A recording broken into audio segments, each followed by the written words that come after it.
Selamat sore teman-teman. Jadi kembali lagi di YouTube Albert. Jadi di sini Albert ingin mereview stok.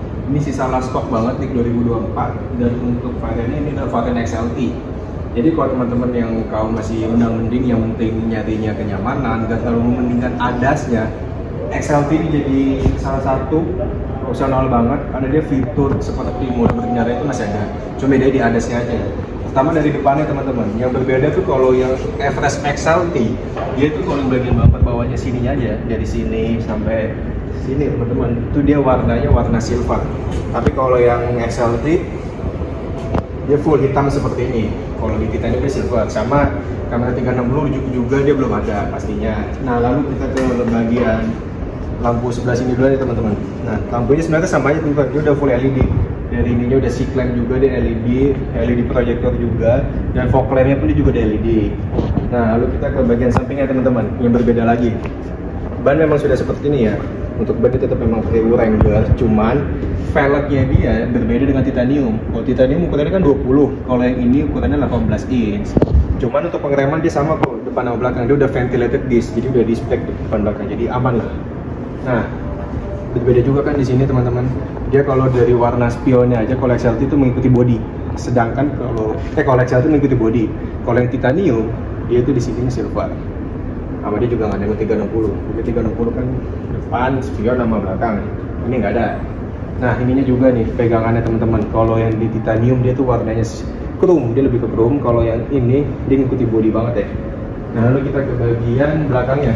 Kalau bagian belakang sih kurang lebih sama lah, seperti Titanium, nggak ada bedanya. Lalu untuk buka bagasinya sama juga dipencet. Dia udah elektrik ya, udah power back door. Tapi teman-teman bisa lihat ya di sini, dia ada pencahayaan juga, bagus banget, bantu kita. Tapi untuk nurunin seat ketiganya ini, dia tuh manual teman-teman. Dia tuh harus ditarik. Nih contohnya, nah seperti ini, dia harus ditarik seperti ini teman-teman. Nah kalau yang Titanium kan di sini ada pencetannya nih, buat nurunin sama naikin. Kalau yang XLT manual, narikinnya pun juga sama, dia manual. Nah untuk kunci-kunci ya pada dasarnya mobil pasti juga ada sini untuk ganti ban.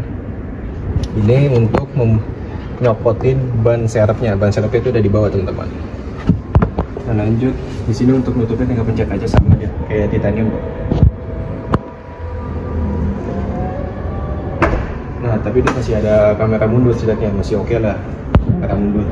Nah by the way juga ini dia Everest Titanium ini konsumsi BBM-nya untuk di dalam kota itu kalau macet-macetan tuh 1:11. Tapi kalau normal kayak teman-teman buat botol dia malah lebih irit 1:13. Sama tankinya dia tuh 80 liter teman-teman. Nah untuk kalau teman-teman masih belum tahu tentang Ford, dia tuh berapa sih cc-nya? Kita semua tuh rata, baik mau Everest apapun tipenya, Ranger apapun tipenya, cc kita 2000, tetapi tenaga kita tuh bisa 210 dengan torsi 510 Nm, dan dia 10 percepatan satu-satunya teman-teman. Nah kita bisa lihat sini bagian penumpangnya gimana sih. Nah teman-teman bisa ngeliat ya di sini. Aduh kita mundurin.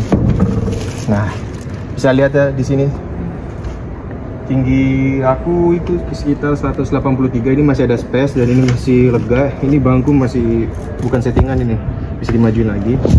Tapi nanti untuk orang tinggi sih cukup nyaman. Cukup nyaman banget ya di sini. Terus dia AC-nya juga enak di sini. Seat ketiga pun juga ada. Nah teman-teman bisa ngeliat juga nih bagian sini tuh gini. Nah di sini tuh dia ada Type C dan Type A. Jadi kalau buat ngecas tuh enak banget. Sama dia juga walaupun dia XLT, joknya pun ini dia joknya kulit, bukan blue tapi kulit. Udah worth it banget lah kalau teman-teman ngambil ini. Nah teman-teman, jadi ini bagian interiornya untuk bagian depannya ya. Di sini teman bisa lihat ya atasnya ini langit-langitnya berbeda dengan Titanium. Titanium kan warna hitam, sedangkan kalau XLT dia tuh atasnya warna putih. Memang seperti ini, tetapi joknya dan ininya pun dia warna hitam, full hitam. Nah ngebahas head unit nih teman-teman, dia berbeda dengan Titanium. Kalau di Titanium kan 12 inch, lebih gede walaupun selisih 2 inch, sedangkan yang ini dia 10 inch.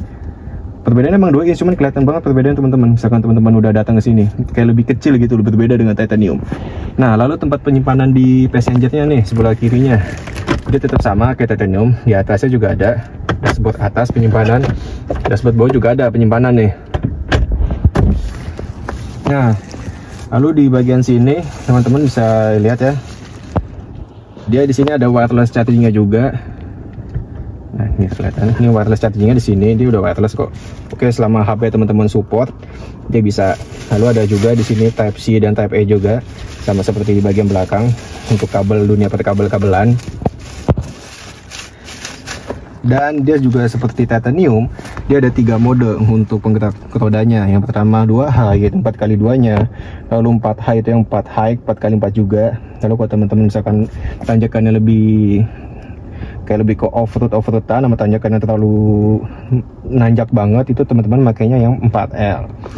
Nah, lalu untuk fitur-fitur yang di City-nya tetap kurang lebih sama kayak P. Ini adalah electric parkingnya, dia udah elektrik ya, nggak pakai yang tuas, cuman tinggal dicongkel-congkel aja.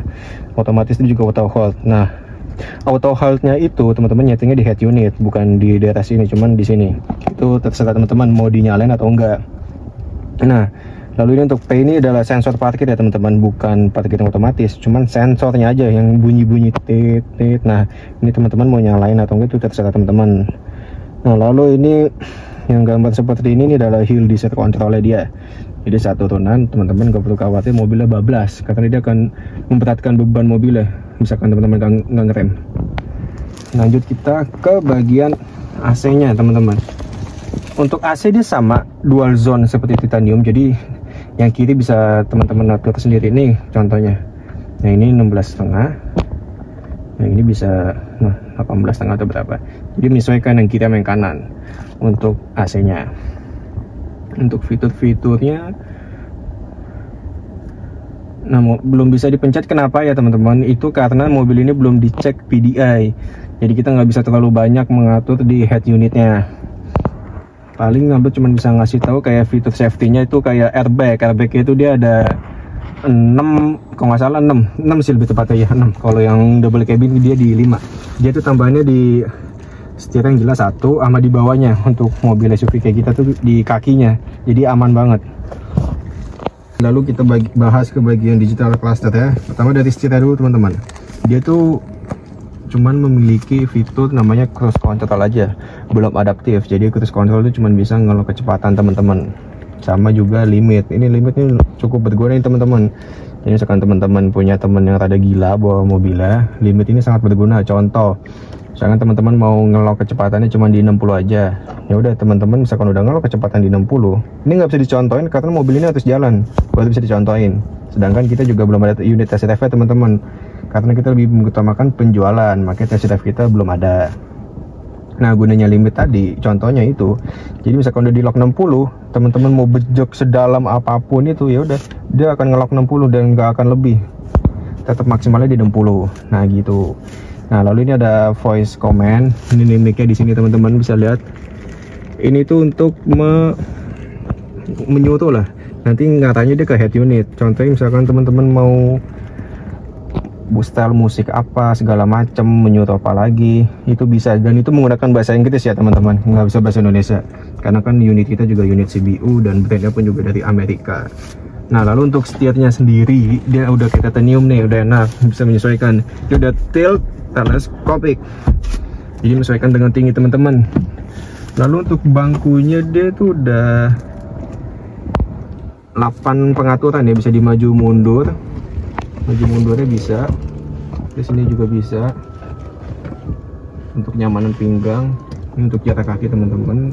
Lalu untuk bagian punggungnya dia juga ada nih, gelembung gitu, enak. Memang gak terlalu kelihatan, cuman ada kok fiturnya. Dia sama kayak titanium, bisa ngempres, bisa timbul. Paling enaknya timbul lah buat perjalanan jauh, jadi cocok banget, nggak pegel lah naik mobil ini teman-teman. Nah, lalu ini fungsinya apa sih teman-teman? Dia itu cuman indikator aja, passenger airbag, memberitahu kita kalau airbagnya itu nyala. Kan kelihatan teman-teman, on. Emang bagusnya sih nyala ya teman-teman ya, jangan sampai mati, bahaya juga. Soalnya itu termasuk fitur keselamatan di SUV ini. Nah, lalu paling di sini seperti biasa ya teman-teman, tempat penyimpanan kacamata. Lalu ini lampu, ini lampu sebelah. Ini full, ini sama bagian belakang teman-teman bisa lihat. Di sini sama bagian belakangnya lagi ada juga lampu. Nah, matinya tinggal pencet lagi ya teman-teman. Nah itu dia.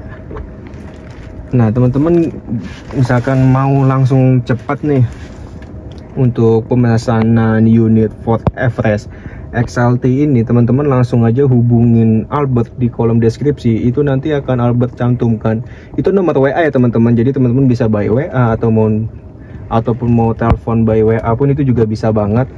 Langsung aja teman-teman untuk pemesanan unit Ford-nya ini, mau dia Everest XLT atau Titanium, pokoknya stok kita tuh terbatas banget, nggak nyampe puluhan, paling 3, paling banyaknya 5, dan itu pun juga cepat habisnya. Ini aja Everest XLT teman-teman cuma ada satu, benar-benar tinggal satu-satunya. Jadi mending teman-teman ngambil dari sekarang sebelum 2025. Kenapa sebelum 2025? Karena yang pertama 2025 kan akan ada PPN 12% untuk barang-barang mewah. Sedangkan kalau teman-teman ngambil sekarang, itu teman-teman nggak akan kena tuh PPN. Dan juga harganya teman-teman, harganya ini tidak akan naik. Karena di 2025 harganya itu akan naik, dan stoknya pun juga nik 2024 udah habis, tinggal nik yang 2025. Dan itu pun jatuhnya teman-teman harus inden lagi, nunggu 2-3 bulan barang baru datang. Sedangkan kalau teman-teman pesan sekarang kan unit udah ready nih, tinggal kirim aja. Jadi gitu aja teman-teman kesimpulan dari video ini. Jadi oke, di video kali ini banyak banget ya, nanti misalkan teman-teman udah WA Albert, itu ada program bagus banyak banget semua unit. Oke, penawaran terbaik akan tetap Albert kasih. Sampai ketemu teman-teman.